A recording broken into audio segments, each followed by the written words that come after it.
aquí con nosotros, en Al Final del Día, el ministro de Relaciones Exteriores, Elmer Cialer. Buenas noches, bienvenido, canciller. Buenas noches, Diana. Gusto de que usted me tenga acá.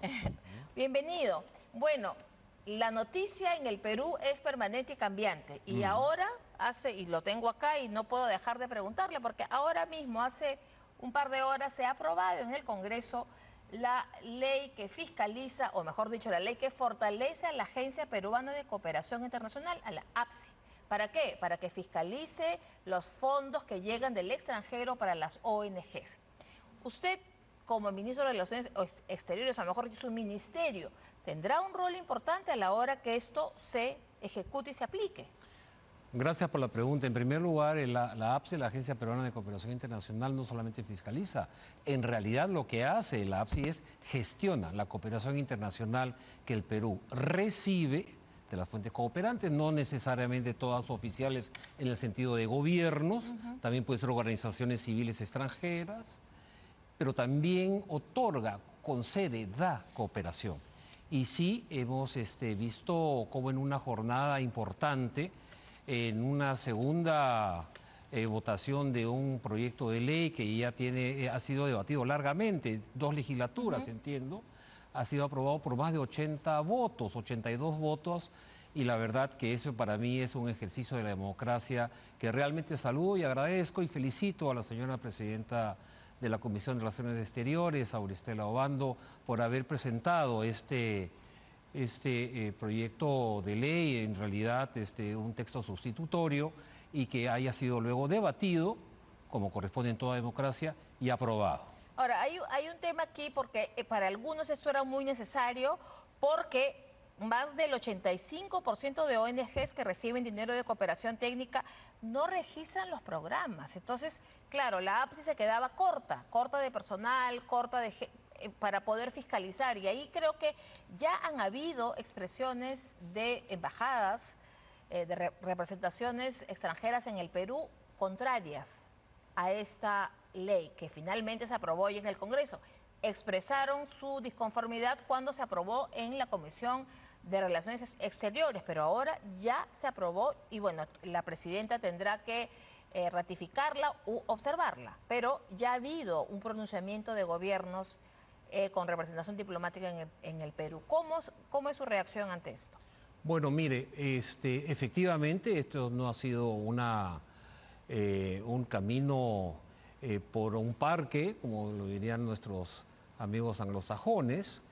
Ha sido algo bastante controversial para algunos. Yo fui muy claro con las embajadas y los representantes extranjeros. Este es un asunto nacional. La soberanía nacional indica que somos los peruanos, es el Congreso, el Parlamento peruano que da sus leyes. Una vez dadas estas leyes, estos marcos normativos, si algún gobierno extranjero siente la imperiosa necesidad de hacer alguna declaración a favor o en contra, pues efectivamente tendrá todo el derecho de hacerlo, siempre y cuando no sea injerencia en asuntos internos de los estados. Hay leyes que lo único que buscan es la transparencia en cuanto al origen y utilización de fondos hacia países de terceros países. Leyes que lo tienen todo el mundo, lo tiene Inglaterra, lo tiene Canadá, lo tiene Australia, lo tiene Estados Unidos. Yo me pregunto por qué no debería tenerlo el Perú. O sea, la verdad es que comprendieron perfectamente. Y yo he tenido luego de esta conversación, que fue más o menos en septiembre del año pasado, una relación cordial con Fueron los embajadores. 14 embajadas las que se pronunciaron. 16. O 16, perdón, 16. Entonces, sí. si ellos ahora, que ya se aprobó en el Pleno, que ya estará en las manos del Ejecutivo, su promulgación u observación, si tendrían algún comentario que hacer, ¿tendría que hacerse vía Cancillería? ¿Cómo sería? Porque si ya hicieron un comunicado cuando se aprobó en comisión, queremos pensar que qué pasará ahora que se ha aprobado en el Pleno. Claro, a ver, yo la verdad que no me gusta conversar sobre escenarios probables o posibles, ¿no es verdad? Es Pero hacer un digamos, poco de ¿cuál sería el futurología. camino? Pero sí. ¿Tendrían algún comentario? Bueno, no, sin duda alguna tienen las puertas de mi despacho abiertas completamente para hacerme llegar las observaciones, las preocupaciones y cómo estas podrían reflejarse en las propias políticas nacionales de sus países, sin duda alguna. Lo que sí tenemos que hacer esto es un ejercicio diplomático, no un ejercicio mediático ni tampoco político, que es lo que desgraciadamente devino esta declaratoria que usted señala. Pero hay algo bien importante. Desde esa primera, desde ese primer texto, ese primer proyecto de ley que se sometió a una primera votación. En junio fue la primera en junio, votación. tenemos o hemos tenido 6 proyectos sustitutorios que se han fusionado en el proyecto sustitutorio o dictamen final, que fue lo que presentó la señora congresista Oristoila Obando, la presidenta de la Comisión de Relaciones Exteriores. O sea, que no necesariamente el inicio se parece al final o viceversa. Claro, y para cerrar un poco este tema, uno de los argumentos que fue muy fuerte en su momento fue que algunas de ellas habrían participado en, digamos, abro comillas, ¿no?, trabajos desestabilizadores políticamente. Incluso su predecesor hablaba de que habían movilizado cuando Dina Boluarte asumió el poder. Entonces ahí hubo todo un conflicto, todo un debate. ¿Usted cree que si tienen injerencia política algunas ONGs deberían ser sancionadas? Bueno, es que, a ver, injerencia política es una cosa, expresión de una voluntad política genuina y legítima porque somos peruanos o somos peruanas, eso es otra cosa. Pero ONGs extranjeras me refiero. Pero es que ¿cómo podría entenderse que una ONG extranjera tenga injerencia en la política peruana? Eso es muy difícil de entender. Pero en todo caso, lo que sí, por lo que he escuchado de la exposición de la señora congresista Obando y de lo que algunos especialistas han comentado, lo que se quiere buscar y se ha logrado, creo, en este texto aprobado, es el principio de transparencia. Todo va a ser transparente. Viene un dinero determinado para una actividad en un lugar también determinado. Tanto la actividad como el lugar tiene que coincidir con lo declarado que se va a hacer con ese dinero. A ver, ¿quién se puede oponer a eso? A mí me parece que es imposible, ¿no? Bueno, veamos cómo las reacciones, esto ha sido hace poquísimas horas en el Parlamento, y veamos. Canciller, usted ha retornado anoche de Washington luego de participar en la Asamblea General de la OEA, donde se eligió como secretario general al canciller de Surinam. Correcto. Usted ahí ha expresado la posición peruana respecto a Venezuela. Pero la pregunta aquí es, ¿cómo se puede apreciar un escenario realista de la situación de Venezuela? Porque en julio se dieron las elecciones, usted estuvo, me parece, en noviembre, octubre, en Panamá. El presidente Edmundo González ha venido al Perú, ha estado aquí, pero no vemos pasos que vayan a favor de que la democracia vuelva a Venezuela. ¿Cuál es un escenario realista?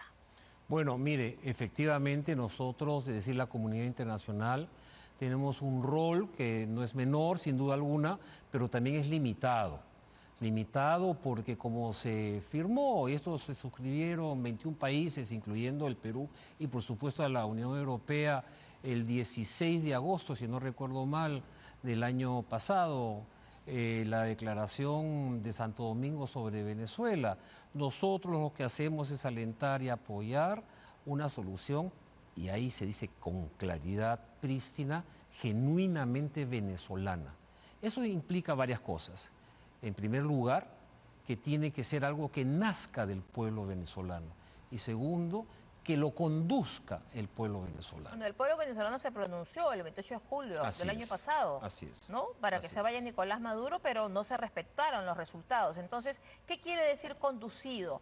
Porque, entonces, ¿cómo se explica esta gira internacional del presidente Edmundo González pidiendo el apoyo de los países? ¿Cómo se explica eso? Bueno, eso efectivamente es parte de toda una estrategia, creo yo, legítima y absolutamente digna de ser apoyada por parte de quienes legítimamente además ganaron las elecciones del 28 de julio pasado en Venezuela. Es decir, nació legítimamente y tiene que ser conducido también por el pueblo venezolano, por las fuerzas democráticas venezolanas, cosa que hizo María Corina Machado que de manera muy valiente lideró unas protestas o movilizaciones, más que protestas sociales en Venezuela.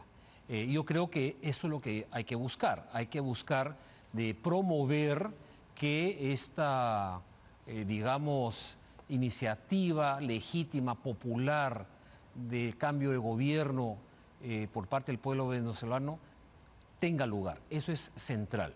Usted también ha anunciado que el Perú presenta a la embajadora Ana María Sánchez como candidata a la Secretaría General Adjunta. ¿Cuál es la importancia de este cargo? Porque uno pensaría ya hay un secretario general, la Secretaría General Adjunta. ¿Cuál sería la importancia de este cargo? Por supuesto, para el Perú.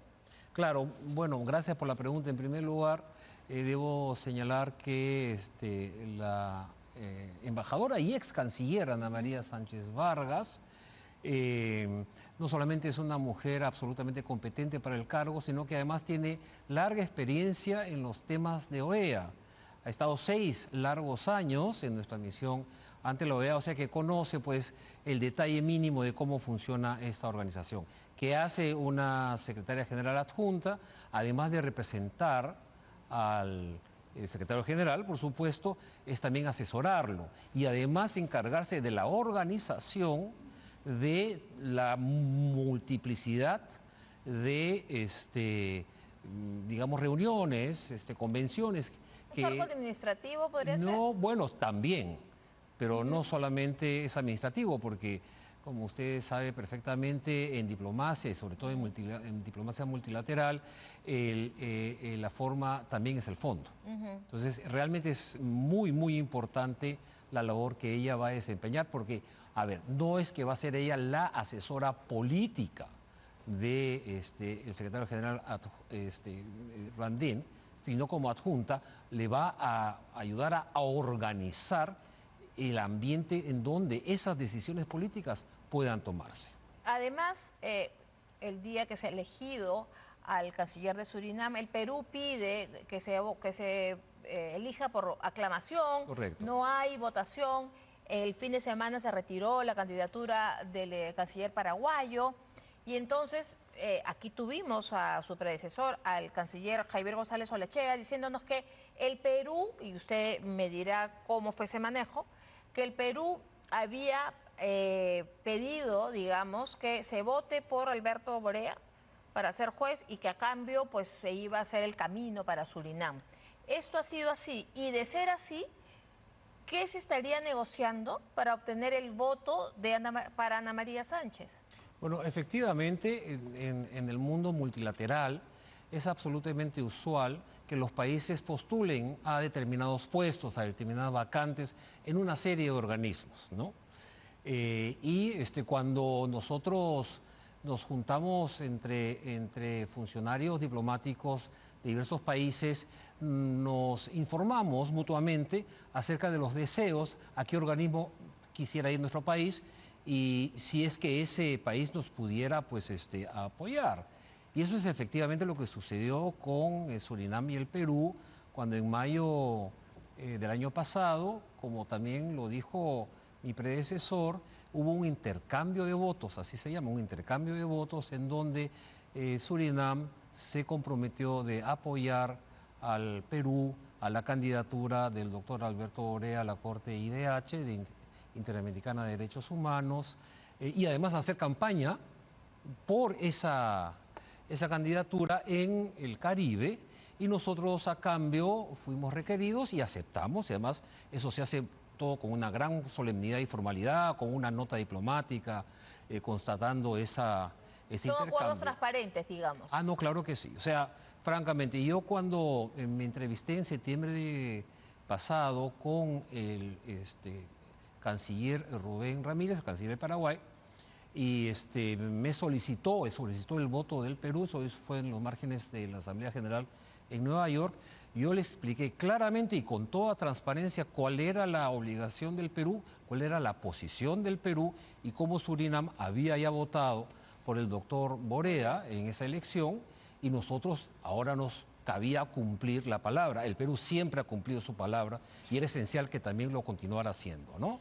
Canciller, usted ha anunciado que pasado mañana, viernes, visitará el Perú la canciller colombiana Laura Sarabia, Correcto. con el objetivo de promover las mejores relaciones que se vieron un poco, por decirlo, se enfriaron luego de que Gustavo Petro, el presidente colombiano, en diciembre del año 2022 no reconociera a la presidenta Dina Boluarte. Sin embargo, también el presidente colombiano, Gustavo Petro, esta semana o la semana pasada que se inició el juicio de Pedro Castillo, hizo una publicación en redes sociales que, si bien ya mereció la respuesta de Cancillería, la vamos a compartir. Dice que este juicio a un presidente de la República es porque es pobre y de izquierda, un insulto a la Convención Americana de Derechos Humanos y un insulto a la democracia. La voluntad popular que lo eligió presidente simplemente burlada. Entonces, él no cambia de posición respecto a nuestro país. ¿Cómo mejorar las relaciones en este ámbito? No ha pasado ni 10 días de esa publicación. Bueno, quizás sea esta pequeña diferencia un poco difícil de entender, pero lo que se refiere el presidente Petro es a un caso específico, es decir, al caso de Pedro Castillo Terrones, señalando exactamente los términos que usted señala o dice, que efectivamente que este ha sido un señor que ha sido elegido por la voluntad popular, que es una vergüenza lo que le está sucediendo, una vergüenza y que ataca a la Convención Americana de Derechos Humanos, ¿no es cierto? Y que esto es porque es pobre, ¿no es verdad? Y porque es de izquierda. Nosotros le hemos respondido, lamentando que algunos jefes de Estado todavía no logren entender que lo que hizo el señor Pedro Castillo en el Perú, que fue elegido por la voluntad popular, eso nadie lo niega, pero que ha violentado esa voluntad popular, ha violentado la democracia peruana, ha violentado la Convención Americana, ha violentado la Carta Democrática Americana, y entonces no está siendo juzgado por su condición social o por su visión ideológica particular, sino sencillamente porque ha cometido el delito, aparentemente ha cometido el delito de rebelión. Bueno, hizo un golpe de Estado, o sea, transgredió la Constitución, todos lo vimos. Tal cual, ¿no? tal cual. Ahora, entonces, en ese contexto, yo creo que esto ha sucedido ya hace algunos días. La canciller Sarabia sabe perfectamente, como yo también lo sé, que estamos juntos en un barco y que estamos dispuestos a remar juntos para mejorar la relación. ¿Y la canciller no responde al gobierno de Colombia y a su presidente, o aquí discrepa con Gustavo Petro, la canciller? Estamos, como le digo, estamos en un barco juntos, sabemos que no es la más calma de las aguas en las que estamos, pero tenemos la determinación de ser nosotros sencillamente articuladores, agentes de algo que es esencial y central. Bueno, esperemos que realmente las relaciones... Exactamente, que las relaciones entre peruanos y colombianos, entre peruanas y colombianas, sea estrecha e históricamente, digamos, indestructible, como debería ser entre países vecinos. Canciller, para culminar, las relaciones del Perú con el presidente y con el gobierno de los Estados Unidos, Donald Trump. Hemos entrevistado aquí a este ministro de Agricultura, de Comercio Exterior, porque está como un poco la espada de Damocles sobre los aranceles. Y habiendo TLC y habiendo todo, pareciera que a partir del 12 de abril o de abril, el 2 de abril, habrían noticias. ¿Cómo asumen ustedes como canciller con esta relación con los Estados Unidos? Bueno, en primer lugar tengo que decir que la relación con Estados Unidos, y lo fue durante los últimos gobiernos, incluyendo el primer mandato, la primera administración del señor Trump, ha sido realmente inmejorable. Realmente hemos tenido muy buenas relaciones. No vemos por qué esto deba cambiar. En términos comerciales tenemos nosotros una balanza comercial deficitaria para el Perú, superavitaria para los norteamericanos, cosa que estaba reclamando también de otras relaciones comerciales el presidente Trump. O sea que yo creo que es algo que es muy bueno el TLC que tenemos, tanto para los intereses norteamericanos como para los peruanos. Yo no veo por qué debería cambiar ello. Ahora, sin embargo, por supuesto, vemos lo que pasa en el entorno. Estamos haciendo intensas consultas entre nosotros, es decir, entre los diferentes funcionarios del gobierno, el ministro de Agricultura, por supuesto que la ministra de Comercio, pero también de Producción, etcétera, para diseñar y estar preparados ante diferentes escenarios, ¿no? Cómo reaccionar, qué cosa tenemos que hacer, cuáles son las características de nuestras exportaciones a los Estados Unidos. Tienen una elasticidad precio, vamos a llamarlo así, suficientemente grande como para poder soportar una alza de aranceles, y hasta qué punto, cuáles son los mercados alternativos, cómo eficientar aún más, por lo tanto, bajar los costos de la producción de nuestras exportaciones a los Estados Unidos. Todo eso lo estamos estudiando, pero hay que señalar algo muy importante.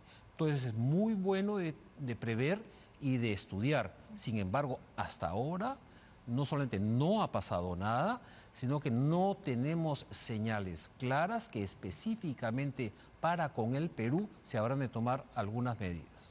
Muchísimas gracias, ministro Cialer, por su presencia en el final del día. Gracias. Muchas gracias. Bueno,